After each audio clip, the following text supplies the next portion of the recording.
Subscribe our channel for latest news updates.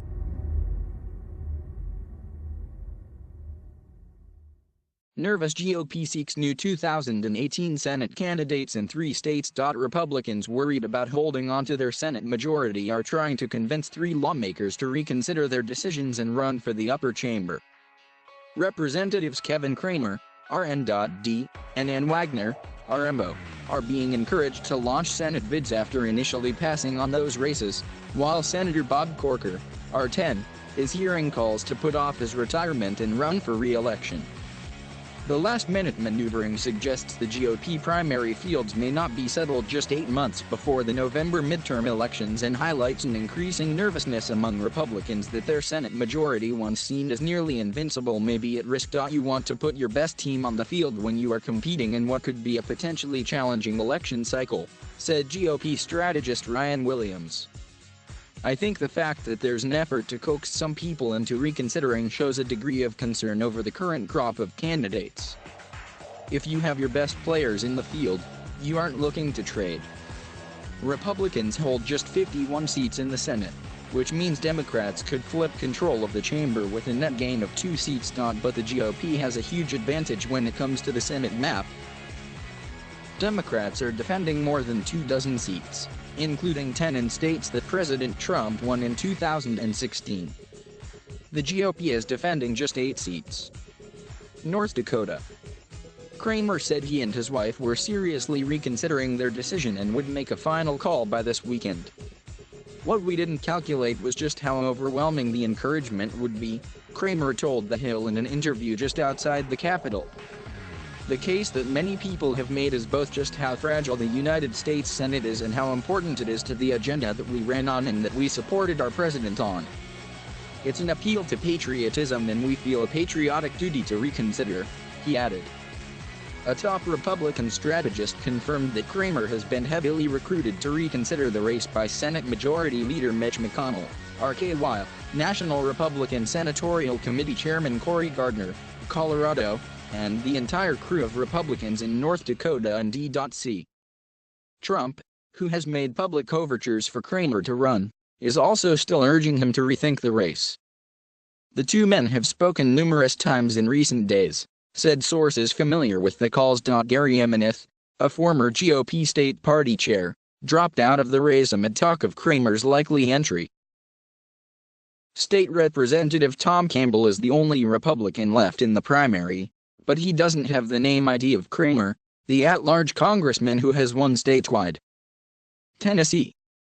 The situation is different in Tennessee, where conservative GOP Representative Marsha Blackburn is running for Corker's seat and is showing no signs that she'll bow out if the incumbent reconsiders. Republicans are nervous about holding the seat because Democrats have recruited former Governor Phil Bredesen for the race. Blackburn declined to comment Tuesday about whether she would drop out of the race if Corker runs, incorrectly stating that she could not discuss politics while standing on federal property. But her spokeswoman, Andrea Bozek, dismissed complaints about the Blackburn campaign, calling anyone who doubts the congresswoman's ability to win a plain sexist pig. It's quite literally the old boys network trying to stop her from being the candidate, but she's been doing this for a long time, said a national Republican strategist familiar with the race. There's no reason to run against her. Corker announced his retirement amid a public spat with Trump over his mishandling of violent white supremacist protests in Charlottesville, Virginia, but is being urged by Senator Lamar Alexander, R-Tenn, and other colleagues to reconsider. Corker apparently is listening to his friends and colleagues but has made no final decision, sources said. McConnell has told Corker he must make peace with Trump and win the president's backing if he wants to re-enter the race, The New York Times reported. Trump has already been in touch with Blackburn, a firm ally of the president who is now the favorite to win the GOP nomination. Given Trump's silence, he has yet to publicly weigh in on the matter, and the tough words from Blackburn, some doubt Corker will get into the race. If Corker does run, there's no way he can beat her in a primary. In fact, I think she'd crush him in a primary, the national GOP strategist said. It's not a great way for Corker to end his career. That's why I'm skeptical he would run. Rumors about Wagner giving the Senate race in Missouri a second look came amid a lackluster fourth-quarter fundraising haul for State Attorney General Josh Hawley, as well as backlash over his comment that linked the 1960s sexual revolution to modern human trafficking. The Republican AG pulled in just shy of $1 million in the final quarter of 2017, the largest amount raised by a GOP challenger running against a Democratic incumbent. Meanwhile, two-term Senator Claire McCaskill, DMO, raised nearly $3 million during that same quarter, bringing her cash-on-hand total to a whopping $9 million. In a brief interview with The Hill on Wednesday, McCaskill cited the sex scandal engulfing the governor's office in calling the Missouri GOP a mess. "I'll take on whoever they nominate," McCaskill said. Republicans still believe Hawley is a promising candidate, but are closely keeping tabs on his performance to see if he can quickly improve his campaign and fundraising chops. Hawley's team has touted that he raised more than any other GOP challenger taking on an incumbent and pointed to low favorability numbers for McCaskill.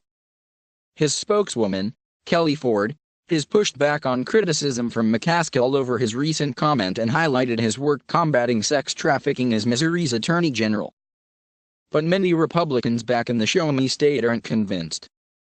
Wagner, a former Republican National Committee official and ambassador under President George W. Bush, has been fielding phone calls, emails, and text messages from everyone from grassroots activists and donors to major political figures, GOP sources said. Hawley needs to start running a campaign.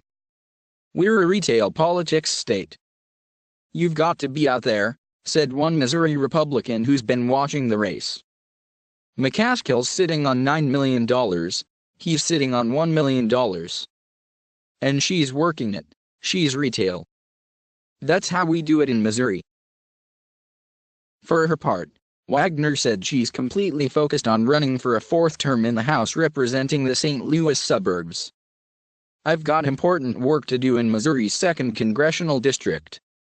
Nothing has changed, Wagner told The Hill in a recent interview.